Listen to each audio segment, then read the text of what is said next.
pandemics. Everyone's talking about them. Oh, except for gender-based violence, and for the purposes of this talk, specifically intimate partner violence, or IPV for short. Now, IPV has been a global pandemic since time began, but we're not bombarded with daily statistics the way we have been with COVID. But like COVID, it's silent, it's invisible, and it can be deadly. So what is this widespread yet silent entity?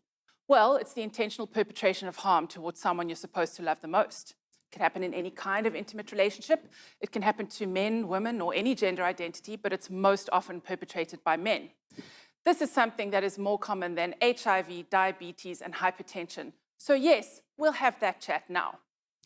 Hi, I'm Dr. Chivaugn Gordon, and I first became interested in this area in 2006 when I landed a psychiatry training post. Now, psychiatry wasn't for me, so I ended up leaving, but I have many enduring memories of that time and of one woman in particular. She had had a psychotic breakdown due to the abuse she was receiving at the hands of her husband. She was covered in bruises. She told me she'd never leave him because he loved her and she loved him. Now, I probably gave her the wrong advice because I, like most doctors, had had no training in IPV, and I was definitely frustrated by her response. I mean, her body and mind were in ruins. Why would she choose to stay? Now, I've been working with women ever since I left psychiatry, and I came to realize just how many of them were being or had been abused, and yet nobody seemed to be talking about it. In 2012, I ended up where I am now in the Department of Obstetrics and Gynecology as the head of undergraduate education. I'm not an OB/GYN specialist, but I am a medical education specialist. I basically teach doctors how to doctor. When I arrived at UCT, the faculty was looking at curriculum revisions, and as a part of that, we did a curriculum map on how and where IPV was being taught. Now, it was there, but it was patchy, and graduates still seemed underprepared to diagnose and manage IPV on graduation. So I volunteered to start some IPV teaching out of a sense of disbelief that it wasn't even happening in my own department, which is the very essence of women's health. I did a research project with some NGOs helping survivors of abuse because I wanted the teaching to be practical and relevant. I started the teaching in 2014. I was going to change the world. I was going to teach my students how to help their patients. I was going to show them that anybody could be a victim of IPV. I made it compulsory so that it couldn't be avoided, and I was going to blow them away with my awesome teaching style. I didn't realize that I was going to have to go into therapy because of what emerged due to that teaching intervention. After the second or third workshop, my understanding of IPV was completely upended. A student came into my office to excuse herself from one of the workshops, and she had a psychologist's letter. I asked her if she wanted to talk, and we sat down, and she told me that she had just escaped a profoundly abusive relationship. That was the first blow. How could this highly educated, intelligent, and well-off woman be in an abusive relationship? I mean, she had no bruises, no fractures. She didn't look like a victim of IPV. Ugh, the naive hypocrisy in my psyche was profound. I mean, wasn't I teaching my students how seldom IPV manifests with physical evidence? And didn't I teach them that while it does manifest more commonly in rural women, that any walk of life can be affected? Oh, so all walks of life except university students. It happens out there, not in here. It got worse. The perpetrator was also a medical student. She didn't initially disclose who, and she didn't want to report because of serious intimidation from him and his family. Now, I offered her what help I could, and she left my office, and then I broke down like someone had died. I had never even thought to put a trigger warning in my teaching that there could be a victim of IPV in my student audience. And I certainly hadn't considered the fact that there could be a perpetrator there too. I was broken.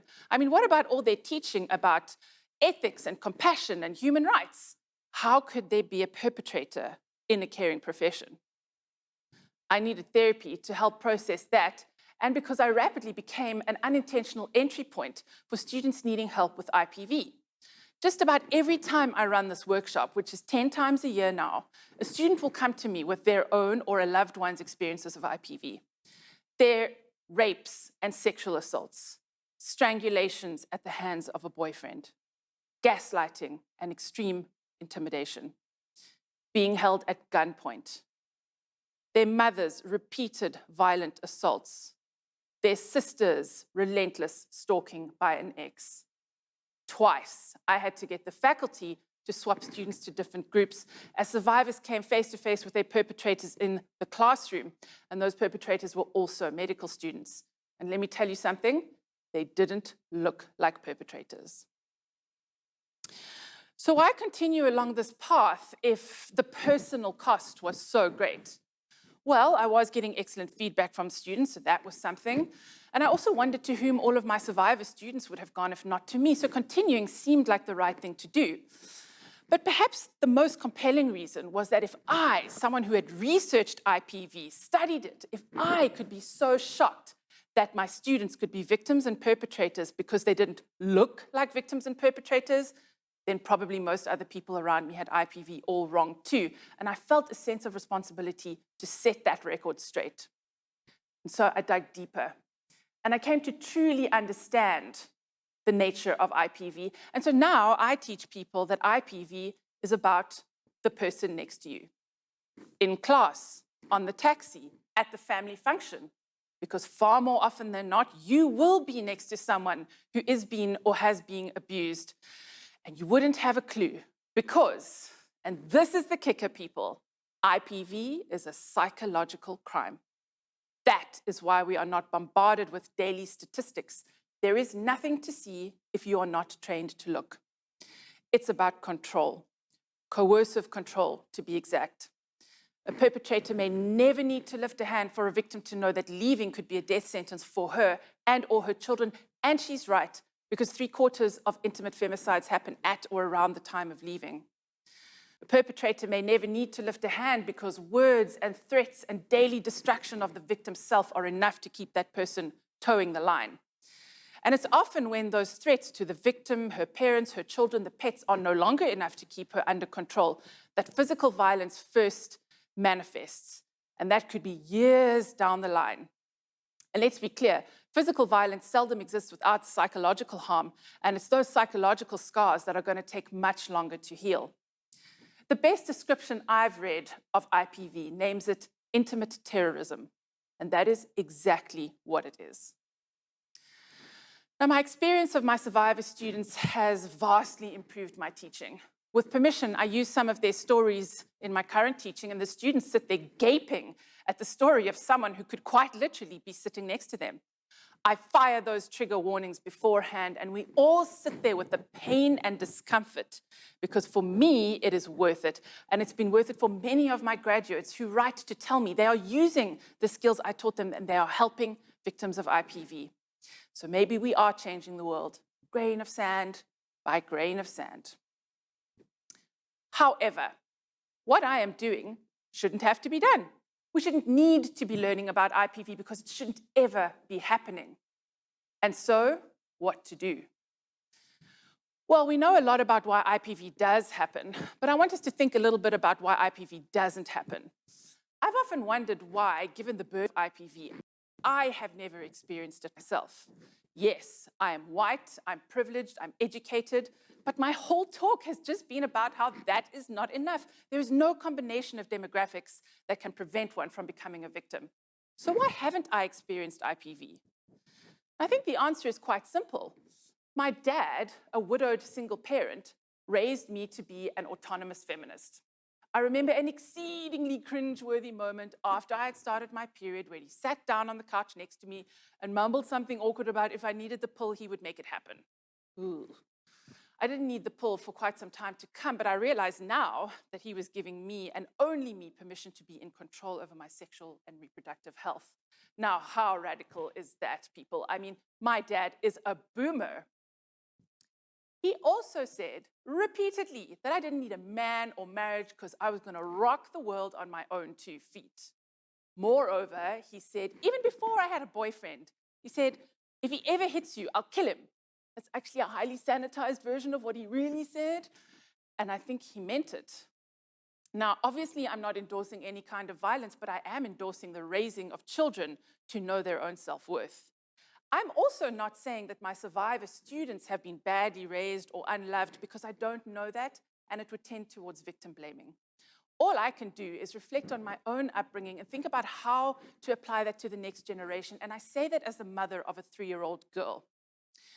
Like my father realized all those years ago, we need to allow people who don't want to have children not to have children, because unwanted children are far more likely to be abused, and abused children are far more likely to become victims and perpetrators. And that means easy access to contraception and safe legal abortion. And if there are going to be children, we have to role model healthy relationships. All of us, not just the parents. We must teach children that no one is allowed to hurt them, not even their parents. Now, I was certainly not raised without discipline and boundaries, but I was never hit by my father, a man, and that is a powerful and long-lasting message. Now, I know this next bit might sound a bit binary and reductive, and it won't solve all our problems, but you'll get the gist. We need to allow boys, especially, the space to emote and be vulnerable and teach them how to deal with distress in healthy and non-violent ways. We must teach girls, especially, that only they are in control of their bodies and minds. We have to teach children the names for their emotions so that they can be processed and we can teach them how to self-soothe. We absolutely have to have explicit conversations about consent and what their body parts are called and who's allowed to touch them. And we need to start talking at home, at school, at university to our children about what IPV actually is, because it is so much more than just a black eye. We need to allocate more resources towards working out how to help perpetrators. Yes, help them, because there are probably many perpetrators who would make a change if given the chance, but where do they go? In whom do they confide? Where do damaged men go to become whole again? And so the take-home message is that IPV isn't something happening out there. It is happening in here, right now, to the person next to you. And we all have an individual responsibility and ability to start turning this thing around. Think about how you think about victims and perpetrators, and challenge the way others think about victims and perpetrators. And if you are going to be a parent, be intentional about how you cultivate your children's emotional health. Imbue them with a sense of self-worth, empathy for others, and the tools to deal with distress in healthy ways. If you are a perpetrator, get help to stop your abusive behaviors. And so in closing, children in South Africa will rapidly come to know what a violent society we are, and we don't protect them from violence by not discussing it. Even my 3-year-old is starting to understand concepts like fighting, anger, hurt, and loss. And the knowledge of those emotions offers multiple day-to-day entry points into those desperately needed, open, awkward, and honest conversations about violence, consent, and bodily autonomy. And those chats will be so much more impactful if they are started by men who are brothers, uncles, teachers, and guardians, but most especially dads. And I speak with great authority on that one. Thank you. And thanks, Dad.